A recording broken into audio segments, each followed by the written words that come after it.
Peut-être, cher ami, je vais parler avec vous de 7 choses que vous serez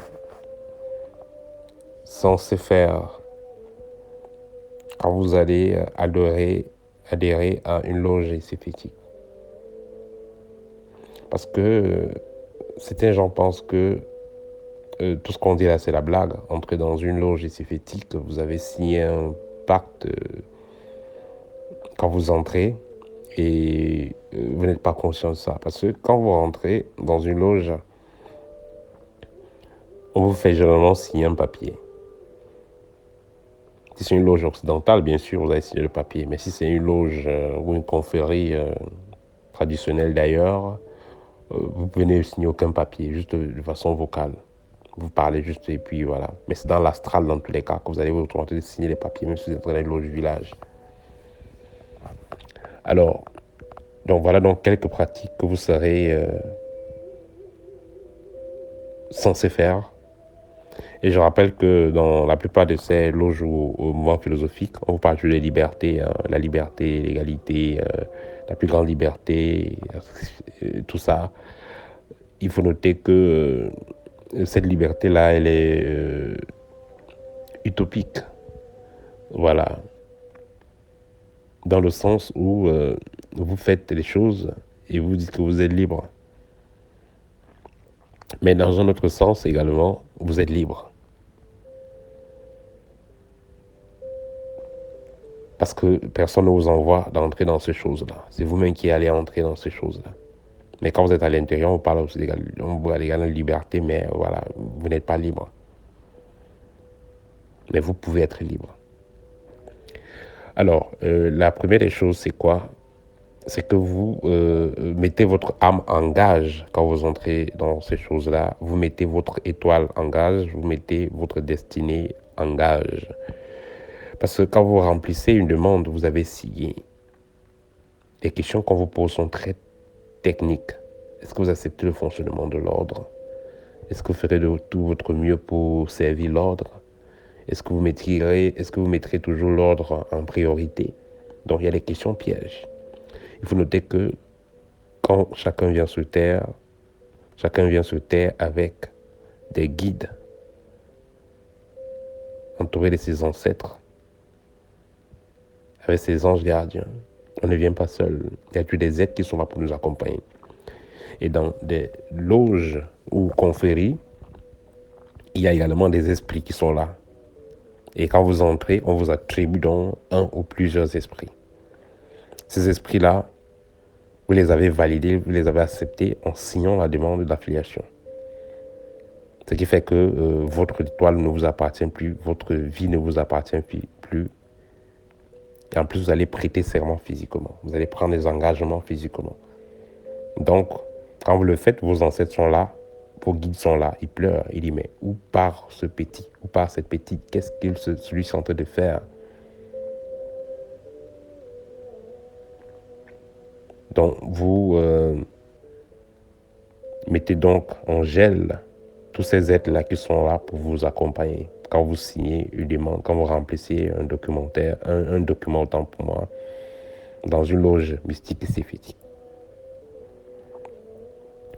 Il y a donc des pratiques qui vont vous être obligés de faire, qui vont vous être, qu'on va vous obliger de faire. Il y a des pratiques aussi qu'on ne va pas vous obliger de faire, mais voilà, vous allez constater que la plupart en font. Et il faut noter que, je parle ici de ceux qui sont dans ces loges-là, et il faut noter que quand on parle des loges, il y a deux couloirs. Que ce soit une loge maçonnique, rosicrucienne ou quoi que ce soit, ou quelque chose d'autre.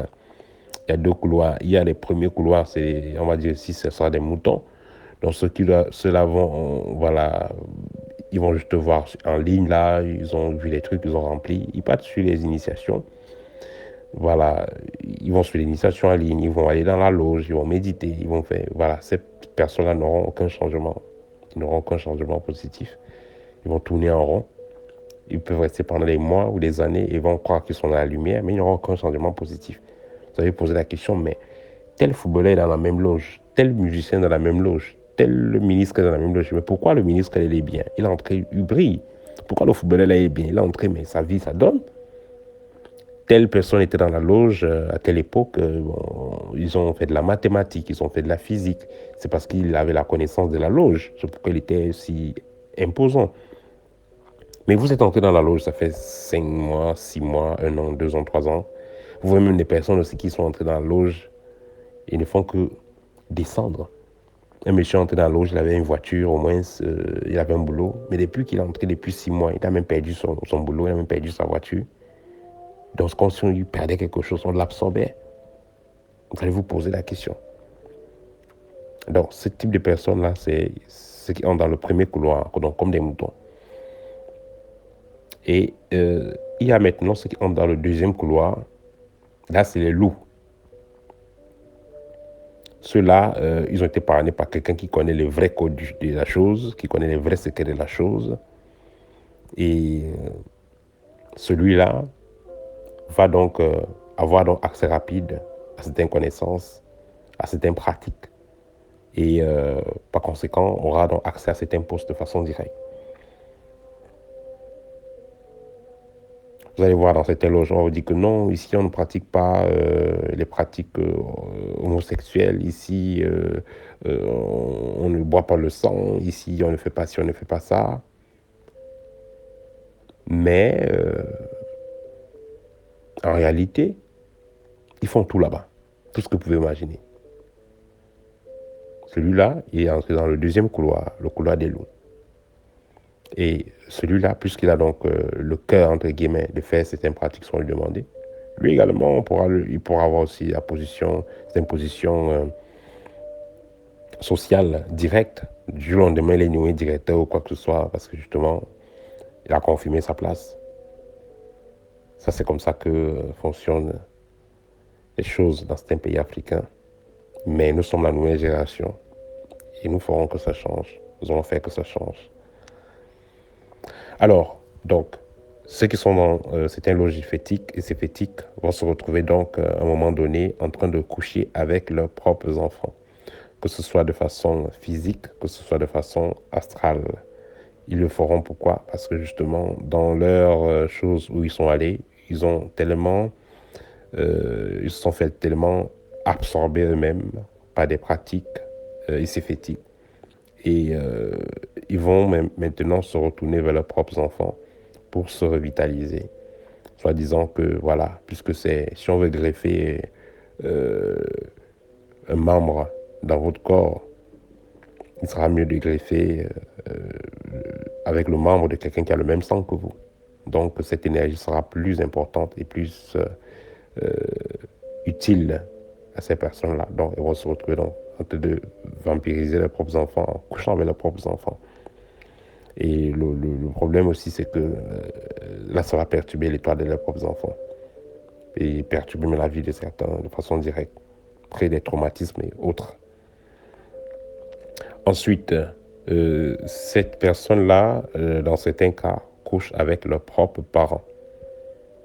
Que ce soit de façon physique, que ce soit de façon énergétique. C'est-à-dire, il faut comprendre que les couches de nuit, ce n'est pas que vous rêvez, vous avez des rapports, non. C'est que vous êtes couché sur le lit, vous êtes paralysé, on vient vous pénétrer. Vous ressentez les pénétrations de façon physique. Parce que le corps énergétique fait partie du corps physique. Ensuite, il y a des pratiques sexuelles également avec les animaux. Voilà, que certaines personnes qui sont dans certaines loges vont pratiquer, soi-disant qu'elles veulent capter les capacités de certains animaux, comme voilà, certaines personnes hautement placées dans la politique en Afrique centrale. Il y a les écrits qui disent que voilà, ces personnes couchaient avec des animaux pour pouvoir développer certaines capacités. Cela, vous n'allez pas forcément retrouver dans les loges séphétiques occidentales. Vous pouvez les trouver également dans les loges séphétiques africaines.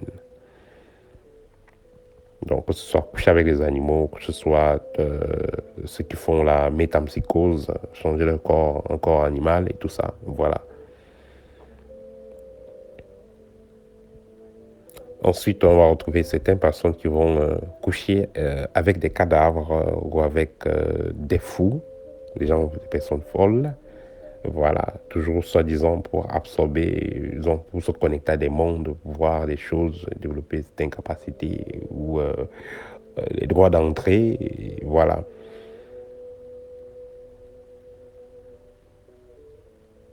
Ensuite, ceux qui sont dans ces loges-là vont se retrouver en train de voler l'énergie de tout ce qui habite dans leur maison. Parce que justement, les maisons est hantée par quoi? Hantée par les régors avec lesquels ils travaillent, hantée par les esprits avec lesquels ils travaillent.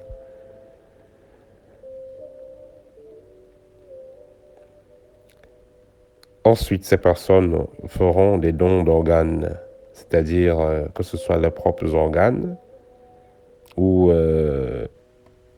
les organes de leurs proches. Donc, vous aurez un oncle ou un proche là qui pourra avoir un foie ou un rein, voilà, on va l'opérer et retirer. Ça, c'est une pratique qui est également faite chez les personnes qui sont, pas les personnes qui sont dans des loges avancées là, les esthétiques avancées. Ils vont voler les organes des personnes et offrir en sacrifice pour avoir certaines capacités. Voilà, donc ça c'était le petit partage que je voulais faire avec vous, juste pour sensibiliser la jeunesse afin de ne pas aller entrer dans n'importe quoi. Parce que quand les gens partent entrer dans les choses, ils se disent que c'est voilà, c'est très beau, que tel aussi était là-bas, voilà, il a une maison, il a une voiture, il faut aussi, ça veut dire que si vous entrez aussi, ça va aller pour vous. Non, vous ne connaissez pas le fond. Le plus important, c'est travailler sur soi-même. Comme on a dit quelque part, connaître toi-même et tu connaîtras l'univers et Dieu. Le plus important, c'est de travailler sur soi-même, développer ses propres capacités. Une fois que cela est fait, vous avez travaillé correctement sur vous-même, vous avez développé vos propres capacités. Vous aurez une meilleure connexion avec vos guides. Et si vous avez une meilleure connexion avec vos guides, vous serez mieux guidé. Si vous êtes mieux guidé, votre vie sera excellente. Vous n'aurez pas besoin de mettre la main dans quoi que ce soit de bizarre pour pouvoir réaliser votre mission de vie. Voilà, c'était tout pour aujourd'hui. Si vous vivez un cas pareil, n'hésitez pas de me contacter pour une consultation. Et quand vous me contactez, soyez toujours précis et concis. N'envoyez pas les saluts, les OTEP. Envoyez le message précis et concis. Je m'appelle Ivan. Je vous écris de tel pays. J'ai tel problème. J'aimerais avoir des solutions ou j'aimerais prendre un rendez-vous. Vous êtes précis et concis, je répondrai. Voilà. OTEP, cher Camille, et à très bientôt.